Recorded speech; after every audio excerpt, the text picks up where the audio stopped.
Antropometría para el diseño de muebles estilo Bauhaus.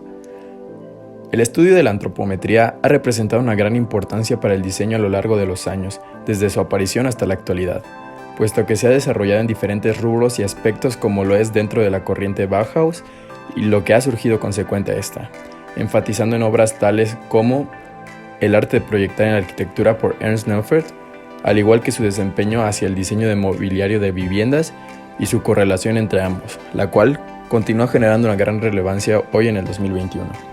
Pero, para explicar su interrelación, es necesario primero hablar sobre antropometría.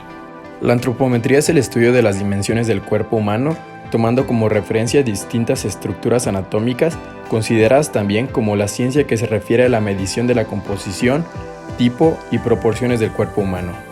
Toma en cuenta las dimensiones, peso, volumen, centro de gravedad, entre muchas otras. Esta disciplina sirve como herramienta a la ergonomía para lograr la adaptación física entre el cuerpo humano y el entorno que lo rodea. El origen de esta ciencia data del siglo XVIII, cuando los antropólogos raciales comenzaron a desarrollar, y no fue plenamente instituida hasta 1871, cuando Quetelet publicó su obra Antropometría. Las aplicaciones más directas de la antropometría dentro de la ergonomía se encuentran dentro del diseño de espacios de trabajo, medios de trabajo tales como equipos, útiles, máquinas, herramientas, disposición de mandos, mobiliario tales como sillas, sillones, mesas, bancos, etc. Ahora que conocemos lo que es la antropometría, es necesario explicar qué es y en qué consiste la Bauhaus. Durante los últimos 100 años, se le han dado diversas interpretaciones y usos a los conocimientos brindados por la Bauhaus. Si bien es difícil imaginar el diseño contemporáneo si no hubiera existido la Bauhaus. Pese a reconocer distintas etapas e identificar diferentes tendencias y técnicas, la escuela logró representar una amplia imagen y clara sobre lo que es el diseño, tanto en teoría como en práctica. Indiscutiblemente, la Bauhaus marcó un antes y después en cuanto al diseño y el arte, pues su empeño en lograr la síntesis entre arte y técnica trajo una nueva forma de pensar y de ver el mundo. Bauhaus es una palabra creada por el arquitecto alemán Walter Gropius, fundador de la escuela de la Bauhaus en 1919.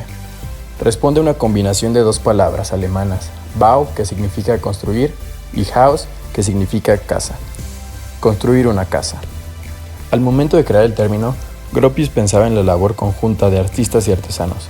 La idea que subyace tiene que ver con construir algo nuevo, una nueva sociedad, un nuevo sentimiento, un nuevo ser. De ninguna manera se limitaba a una construcción arquitectónica. Si se buscara sintetizar lo que es la esencia del estilo Bauhaus, podrían generarse un sinfín de síntesis y conclusiones en cuanto a ello. No obstante, el concepto se resume a una frase mencionada por Walter Gropius: reimaginar el mundo material mediante la unión de arte y técnica. El estilo Bauhaus se convirtió en una de las corrientes más influyentes en la arquitectura modernista y el diseño moderno.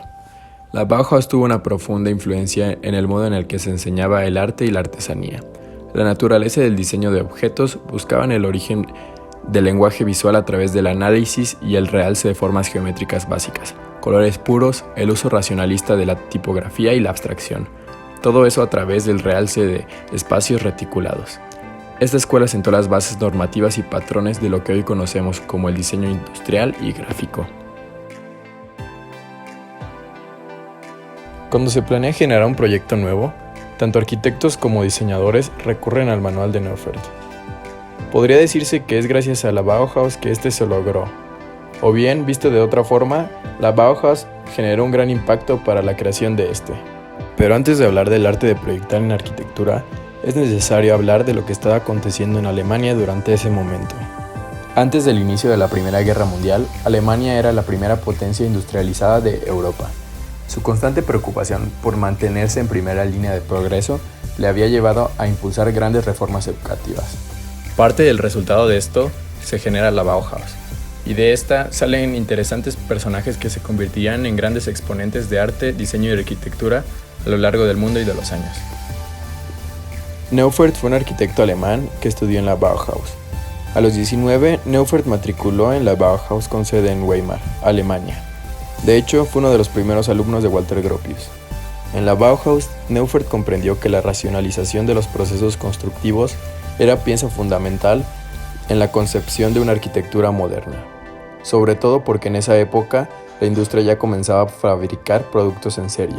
En cambio, la arquitectura seguía produciéndose como artesanía, según pudo atestiguar el joven Neufert durante un viaje por toda Europa en cuanto terminó sus estudios.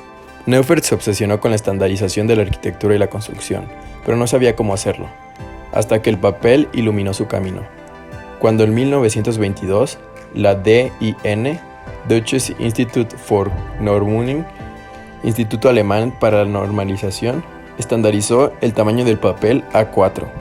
Neufert se dio cuenta que este cambio menor en apariencia repercutiría en todo lo demás, desde el embalaje de las hojas hasta el tamaño de mesas, escritorios y estantes.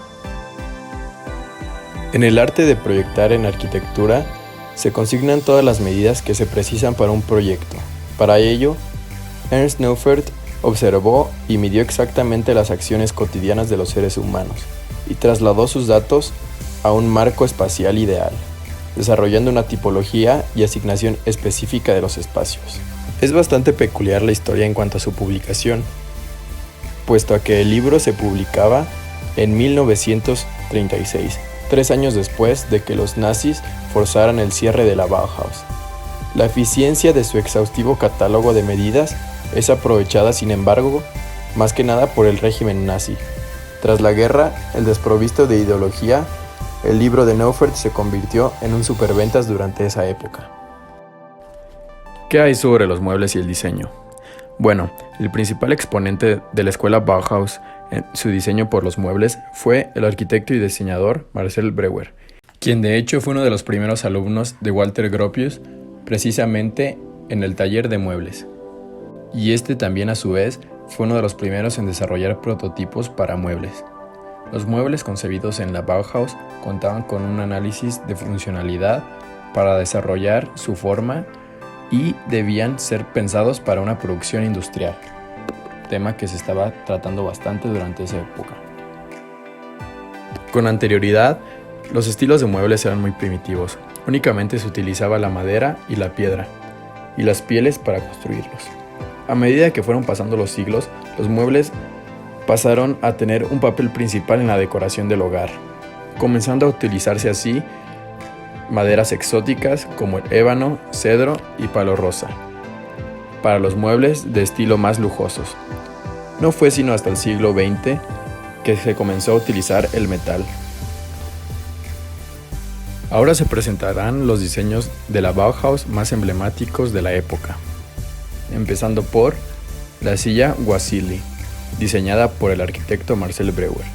Esta silla está inspirada por la estructura de las bicicletas. La silla Wassily fue la primera que utilizó tubos de acero para asientos de uso doméstico. Tiene un máximo confort con el mínimo de material, que en este caso es acero y cuero. También fue la primera silla de producción fácil diseñada con tubos de acero cromado. Este icónico mobiliario Bauhaus fue creado por Marcel Breuer inspirándose precisamente en la bicicleta Alder. Como segundo ejemplo tenemos a la silla Cesca Chair, que fue diseñada en 1928 de igual forma por Marcel Breuer. Esta silla sin patas es un modelo que evoca elegancia, comodidad y funcionalidad, sin duda un diseño propio del siglo XX, que representa un toque de rusticidad gracias a su respaldo y asiento fabricados en paja de Viena entrelazada de forma altamente resistente. En tercer lugar tenemos una colaboración realizada por Mies van der Rohe y Lily Reich, obra titulada Silla Barcelona, diseñada en 1929. Considerada un clásico del diseño industrial del siglo XX, fue creada conjuntamente a la otomana y mesa auxiliar para el pabellón alemán en la Exposición Internacional de Barcelona de 1929. Estas sillas fueron utilizadas como tronos para los reyes de España cuando visitaron el pabellón. La estructura estaba realizada en acero inoxidable pulido y asiento en el respaldo de cuero de piel de cerdo. Es un modelo muy reproducido y aún muy actual para las oficinas o los hogares con el toque de diseño. Seguido tenemos a la MR10, diseñada por Mies van der Rohe en 1927. Existe bastante polémica sobre quién fue el primer diseñador en proyectar una silla sin patas. Una de las versiones más acertadas fue que Mart Stam le dio la idea a Mies. Esta es una de las sillas Bauhaus más emblemáticas. Su base y su estructura son fabricadas de acero cromado o pulido, junto a su respaldo y asiento fabricados en cuero tapizado. Otorgan a esta silla un aire de modernismo muy propio de los diseños del siglo XX. Por último está la silla Videndum, diseñada en 1926 por Eileen Gray. Otro de los diseños de la Bauhaus es la silla Videndum de Eileen Gray. Este es uno de los muebles Bauhaus más acogedores y cautivadores. Este es el icono perfecto para destacar el diseño moderno dentro de un salón u oficina. Presenta un asiento y respaldo voluptuosos, fabricado en cuero con base moldeada en tubos de acero cromado. Su especial relleno otorga esa forma peculiar debido a que se trata de poliuretano con relleno de poliéster, con lo cual gana puntos de resistencia, volumen y comodidad.